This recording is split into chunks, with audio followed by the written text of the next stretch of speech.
Sir कुनै मिसनमा हुनुहुन्छ हो? अफिसर यी सबैलाई अरेस्ट गर्नुहोस्। हुन्छ सर। सर हामीले के गल्ती गर्यौं? सर प्लिज हामीलाई नलग्नुहोस्। चुप लागेर ध्यानमा बस।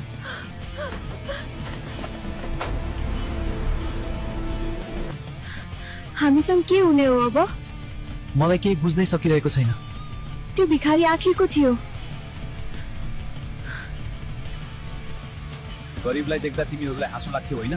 अब यही सर्छौ तिमीहरू सबै। सर हामीबाट गल्ती भयो, एकचोटि माफ गरिदिनुहोस्। तिमीहरूलाई थाहा छ तिमीहरूले कसलाई चलायो? को हो उहाँ? सर उहाँ एआइजी मिस्टर अरुण केसी हुनुहुन्छ, सीआईडी डिपार्टमेन्टको। एआइजी? हो, उहाँ एउटा केसको लागि मिसनमा हुनुहुन्छ। हामीले यस्तो मान्छेलाई किन जिस्कायौं? हामीले धेरै ठुलो गल्ती गर्यौं। अब हाम्रो जिन्दगी सकियो। के अब उनीहरू जेलबाट छुट्नेछन् त?